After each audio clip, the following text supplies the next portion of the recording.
कल तक हमने 40 प्रश्नों का सैंपल पूरा कर लिया था। आज 40 से आगे बढ़ेंगे।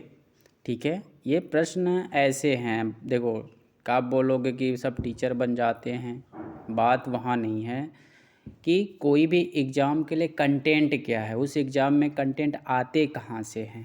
भाई जब हमें पता है कि एनसीईआरटी से ही क्वेश्चन बन रहे हैं तो क्यों ना हम एनसीईआरटी को एकदम एक एक लाइन पढ़ लें कि उसमें से जो क्वेश्चन है वो हमारा गलत ना। तो उसी परिप्रेक्ष्य में ये तैयार किया गया है। ठीक है, तो 41वां प्रश्न है। 40 प्रश्न का तो हम कर चुके थे। 41वां प्रश्न है कि कुलीन वर्ग किसानों से कौन सा कर वसूल करता था। तो कुलीन वर्ग किसानों से कौन सा कर वसूल करता था? सामंती कर वसूल करता था। पादरी वर्ग किसानों से कौन सा कर वसूल करता था? टाइद। क्वेश्चन घुमा भी सकता है कि सामंती कर कौन वसूलता था, तो कुलीन वर्ग वसूलता था। टाइद कर कौन वसूल करता था, किसको दिया जाता था? तो चर्च के द्वारा या पादरी वर्ग के द्वारा। ठीक है, पादरी और पोप में क्या अंतर है बता सकते हो तो बता ही दीजिए। सरकार को किस वर्ग के लोग कर चुकाते थे? तो सरकार को किस वर्ग के लोग कर चुकाते थे? तीसरे वर्ग के लोग। यहाँ पे मैंने फ्रांस नहीं लिखा है, फ्रांस की क्रांति का ही घटना हम पढ़ रहे हैं तो ये सारी उसी के अंतर्गत आ जाएंगे। फ्रांस आप जोड़ सकते हो। 44वां प्रश्न है, फ्रांस सरकार को चुकाने वाला कर क्या कहलाता था? यानी फ्रांस की सरकार को जो कर चुकाए जाते थे वो प्रत्यक्ष और अप्रत्यक्ष कर होते थे। ठीक है, प्रत्यक्ष कर किसे कहा जाता था? टाइल को। ठीक है, यानी सरकार को जो कर चुकाया जाता था वो टाइल कहलाता था। पादरी को जो कर चुकाया जाता था वो टाइद कहलाता था। और सामंत कुलीन वर्ग को जो कर चुकाया जाता था वो सामंती कर कहलाता था। ठीक, तो प्रत्यक्ष कर कौन सा हुआ? जो सरकार को चुकाए जाते थे वो क्या कहलाते थे? टाइल। अप्रत्यक्ष कर किसे कहते थे? रोजाना प्रयोग की जाने वाली वस्तुओं पर लगने वाला कर। प्रश्न संख्या 46 को देखिए, उसमें क्या पूछ रहा है कि अप्रत्यक्ष कर किसे कहते थे? तो अप्रत्यक्ष कर किसे? रोजाना प्रयोग की जाने वाली वस्तुओं पर लगाया जाने वाला कर। आज भी वही होता है जो हमें इनडायरेक्ट मैंने में दिखता नहीं है। जैसे हम लोग बिस्कुट चाय नमकीन खाते हैं तो उस समय अप्रत्यक्ष कौन था? फ्रांस के समय में जो अप्रत्यक्ष कर किस पे लगाया जाता था? तो नमक और तंबाकू पे। और सारी वस्तुएं हो सकती हैं लेकिन एनसीईआरटी में 2 वस्तुएं दिया है। तो आप एक चीज़ देखे हो, इतना एग्जाम दे रहे हो लेकिन होता क्या है कि लाइन बाय लाइन हूबहू क्वेश्चन आते हैं, तो जो एनसीईआरटी में है वही सब है। प्रश्न संख्या 48, राज्य के वित्तीय कामकाज का सारा बोझ किस पर निर्भर था? कर पे। पिछले क्वेश्चन में भी हमने पढ़ा था ना कि जितने भी बजट बनाए जाते थे सरकार द्वारा उसमें ज़्यादा हिस्सा कहाँ पे जाता था? कर्ज चुकाने में। और कर्ज को चुकाने के लिए सरकार ने क्या कर दिया? टैक्स बढ़ा दिया। तो वहीं यहाँ पे भी वही क्वेश्चन है कि राज्य के वित्तीय कामकाज का सारा बोझ किस पर पड़ता था? कर पे, टैक्स पे। घर का वहन नहीं, यहाँ पे मिस प्रिंट है, इस पे होगा कि कर का वहन किससे वसूल किया जाता था? तो जनता से। और वो जनता में भी कौन सी जनता से? जो तीसरे वर्ग की थी। तीसरे स्टेट का समाज का स्वरूप कैसा था? ठीक है, यानी तीसरा जो स्टेट था, पहला स्टेट में कौन थे? पादरी वर्ग था। दूसरा स्टेट में कौन था? कुलीन वर्ग था, जो धनी वर्ग थे। और तीसरे स्टेट का स्वरूप कैसा था? तो तीसरे स्टेट में कौन कौन से लोग आते थे? बड़े स्वामी, व्यवसायी व्यापारी, अदालती कर्मचारी, वकील, किसान और कारीगर। छोटे किसान, भूमिहीन मजदूर और नौकर, ये सब किस में आते थे? स्टेट, तीसरे स्टेट में आते थे। ठीक, अब आते हैं आगे। प्रश्न संख्या 51, फ्रांस की मुद्रा का क्या नाम था? फ्रांस की मुद्रा का नाम था लिब्रे। ठीक है, फ्रांस की मुद्रा का क्या नाम था? लिब्रे नाम था। फ्रांस की मुद्रा को, लिब्रे को कब समाप्त कर दिया गया? 1794 में। ये क्वेश्चन इम्पॉर्टेंट है, क्वेश्चन आ सकते हैं कि फ्रांस की मुद्रा का नाम क्या था? लिब्रे। और लिब्रे जो थी उसको कब बंद कर दिया गया, कब समाप्त कर दिया गया? तो 1794 में। क्रांति पूर्व, क्वेश्चन को ध्यान से सुनना है। प्रश्न संख्या 53, क्रांति पूर्व फ्रांसीसी समाज में सत्ता और सामाजिक हैसियत को अभिव्यक्त करने वाले श्रेणी को क्या कहा जाता था? स्टेटस कहा जाता था। हम पढ़ते हैं ना स्टेटस के बारे में, पहला स्टेट, दूसरा स्टेट, थर्ड स्टेट। तो स्टेटस किसे कहा जाता था? तो क्रांति पूर्व यानी क्रांति से पहले का जो समाज बटा था। भाई क्रांति के बाद तो हो गया, सब लोग मिलजुल के रहने लगे। तो क्रांति के पूर्व फ्रांसीसी समाज में सत्ता, फ्रांसीसी समाज में जो सत्ता थी और सामाजिक हैसियत को अभिव्यक्त करने वाली श्रेणी वो क्या कहलाती थी? स्टेटस कहलाती थी। क्लियर हुआ? यस। क्वेश्चन नंबर है 54। पूछ रहा है कि 1715 में, ये 20 में प्रिंट हुआ है कि फ्रांस की जनसंख्या 1715 में कितनी थी? तो कितनी थी? 2.3 करोड़। ठीक है, 2.3 करोड़ थी। क्वेश्चन है 55। 1789 में जनसंख्या कितनी हो गई? यानी 1715 में थी 2.3 करोड़ और 1789 में कितनी हो गई थी? तो 2.8 करोड़, यानी 5 करोड़ की जनसंख्या बढ़ गई थी। फ्रांस में जीविका संकट आम थी किस काल में? प्राचीन राजतंत्र में। फ्रांस में किस काल में जीविका में आम संकट था? प्राचीन राजतंत्र में। 18वीं सदी में किस एक समूह का उदय हुआ? एक नए समूह का उदय हुआ, तो मध्य वर्ग का उदय हुआ। ये क्वेश्चन घुमा भी सकता है कि फ्रांस में मध्य वर्ग का उदय कब हुआ था? तो कब हुआ था? 18वीं सदी में।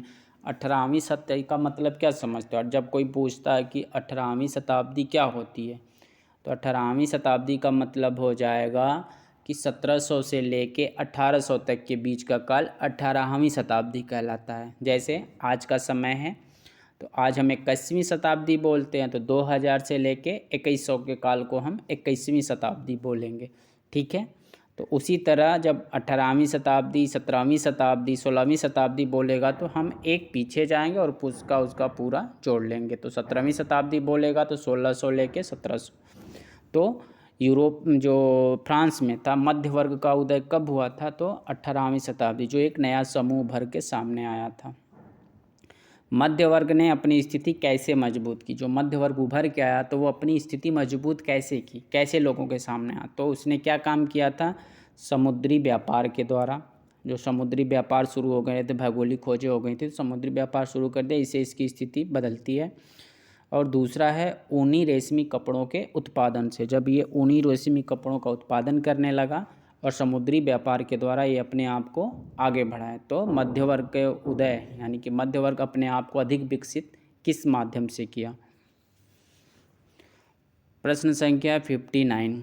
पढ़े लिखे लोगों का क्या मानना था? जो फ्रांस में पढ़े लिखे लोग थे उनका क्या मानना था? किस तरह से आंदोलन आया? तो पढ़े लिखे का सोच क्या थी? वो क्या सोचते थे? उनका सोच ये था कि किसी भी व्यक्ति का सामाजिक हैसियत का आधार उसकी योग्यता होनी चाहिए। तो क्रांति का मेन वर्ड कौन होता है? मध्य वर्ग। मध्य वर्ग में कौन आते हैं? पढ़े लिखे लोग आते हैं। तो पढ़े लिखे लोगों ने सोच विकसित की। क्या उनकी सोच विकसित हुई? कि किसी भी व्यक्ति का सामाजिक हैसियत का आधार उसकी योग्यता होनी चाहिए, ना कि जन्मजात होनी चाहिए जो पहले से चले आ रहा है, पहला, दूसरा, तीसरा। तो इन्होंने अपने आप को, तो क्रांति हुई, विद्रोह हुआ, तो चीज़ बदलाव आया। प्रश्न संख्या 60। स्वतंत्रता सामान्य नियम, देखो इसमें है, मैंने कामा देना भूल गया।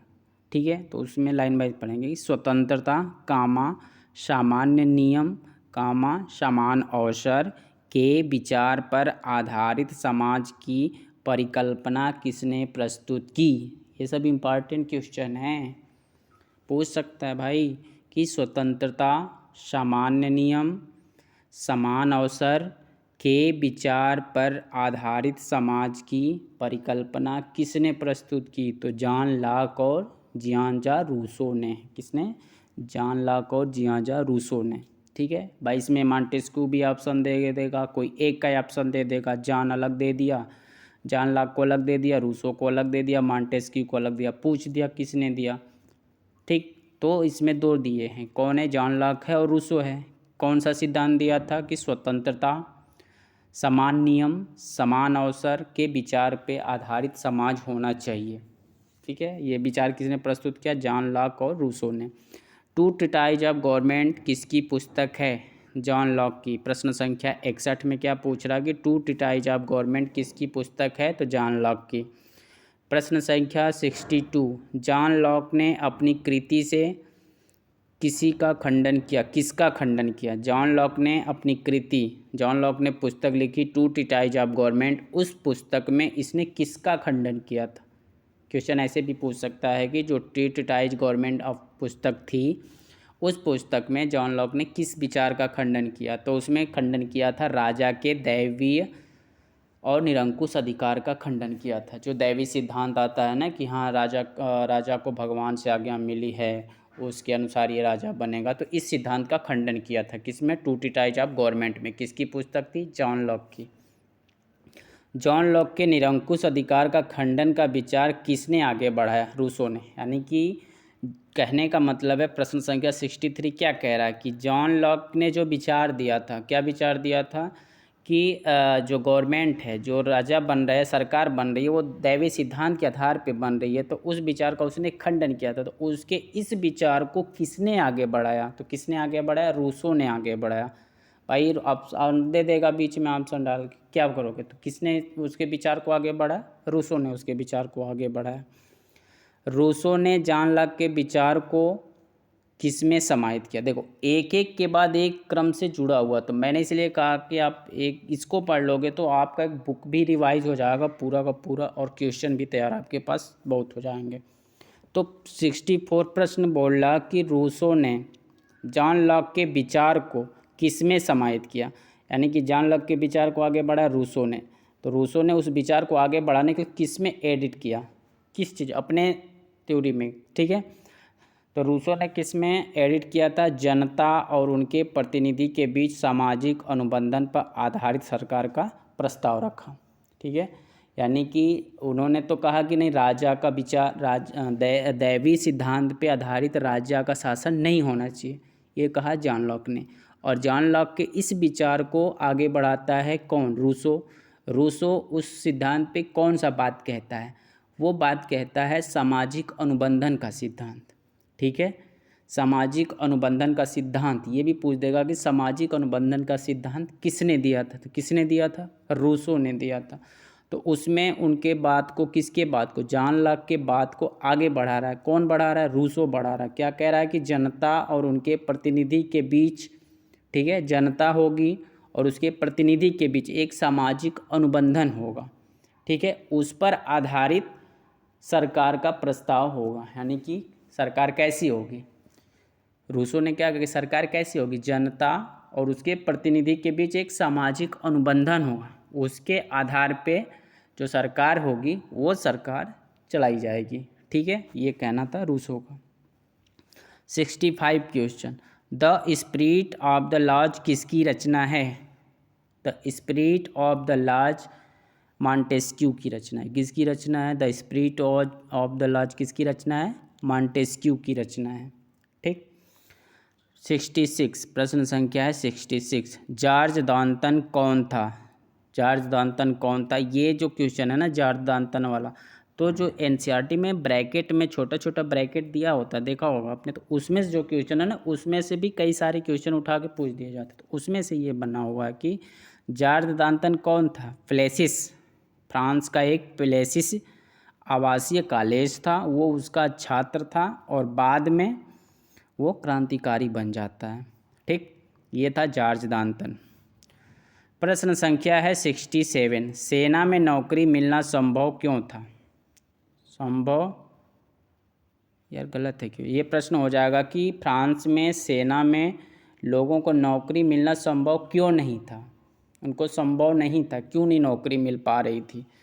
उनको नौकरी इसलिए नहीं मिल पा रही थी क्योंकि वहाँ के लोग ना तो जन्मजात कुलीन थे, ये पुलिन है, कुलीन है, ठीक है, ना तो वहाँ के लोग जन्मजात कुलीन थे और ना ही कोई संरक्षक था उनका उस सेना में, इसलिए यहाँ के लोगों को सेना में भर्ती नहीं किया जाता। यानी फ्रांस में सेना में भर्ती होना है तो आपको क्या होना होगा?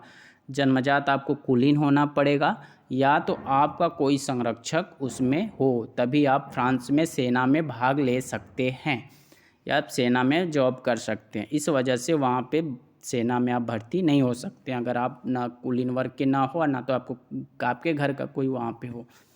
ठीक, अगला प्रश्न है 68, उसमें पूछा कि सू क्या है। सू क्या है, तो सू क्या है, एक फ्रांसीसी पैसा है, यानी लिब्रे है वो फ्रांसीसी मुद्रा है। पूछ देगा कि फ्रांसीसी मुद्रा, देखो ऑप्शन ऐसे ही आता है तो एक एक पॉइंट को हमें ध्यान से पढ़ना है तभी जाके हमारा सही। पूछ देगा लिब्रे क्या, ऑप्शन में दे दिया कि फ्रांसीसी मुद्रा भी है, फ्रांसीसी पैसा भी है, तो यहाँ भी ये प्रश्न पूछा है सू, तो आप ध्यान से नहीं पढ़ोगे तो कन्फ्यूजन हो जाएगा। तो सू जो है वो फ्रांसीसी पैसा है और लिब्रे जो है वो फ्रांसीसी मुद्रा है।